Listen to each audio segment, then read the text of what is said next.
The story begins almost 9 years ago. I had some quite uncomfortable back pain for a few days and thought I'd pulled a muscle. On the Monday morning I got a phone call from my GP practice saying, "Can you come in?" Yeah, thinking okay, something's wrong obviously.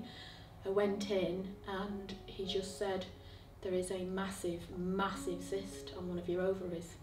He said it's quite likely to just be a cyst that needs removing. He said, but it's big. He said, so it's going to need surgically removing.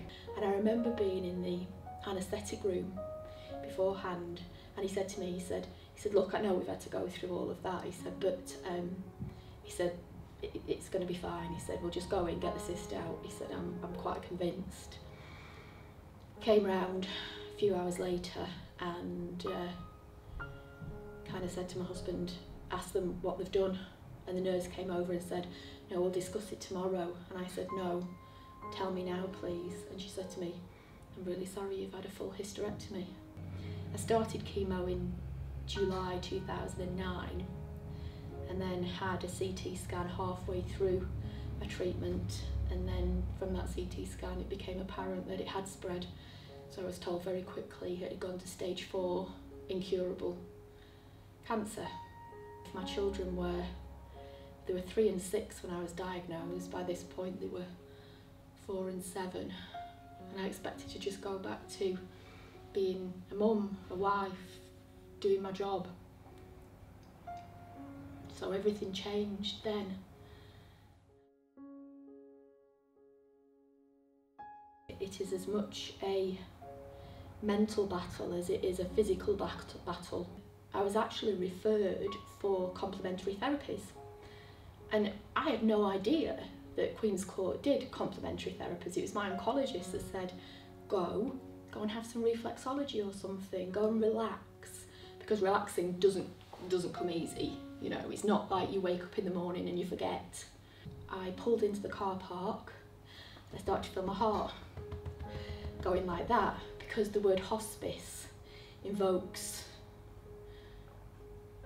the only other word you can think of when you think hospice for most people, death. And I thought I was going to walk through these doors and find a place that was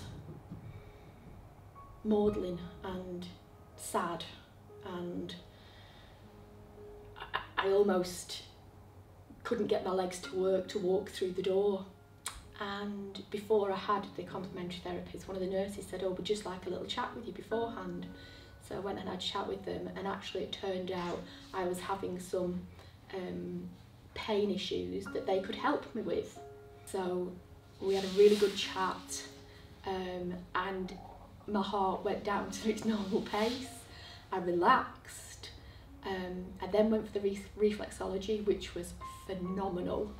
You know, they do it in a little room and it smells delicious. The therapists are so gentle and kind and allow you to just float off and relax.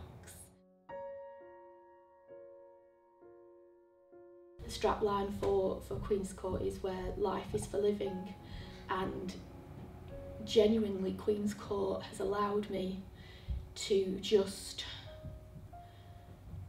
live life easier, happier, because I feel like I've got backup security.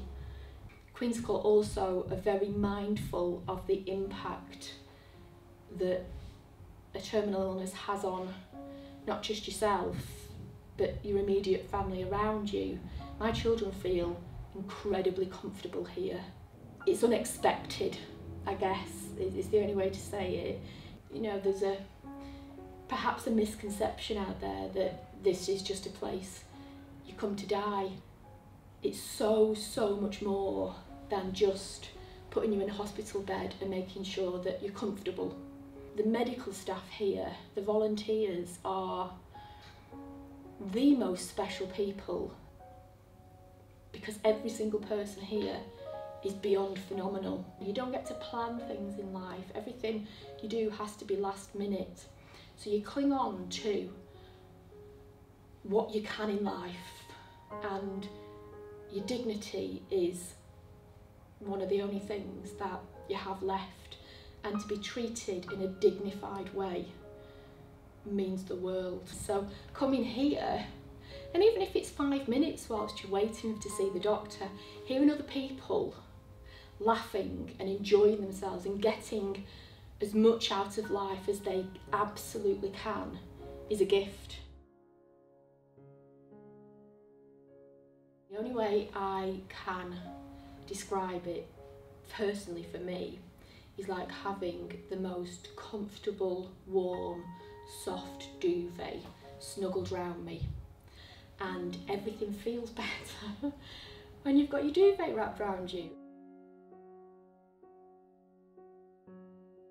The reason I wanted to do this today is because,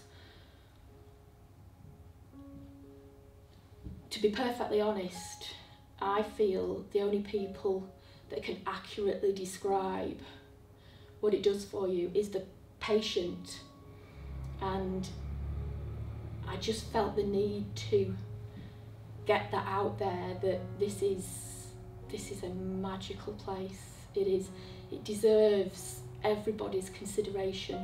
Hand on heart, I can honestly tell you that every single penny that is donated to this place makes such a difference in ways that you wouldn't even be able to imagine.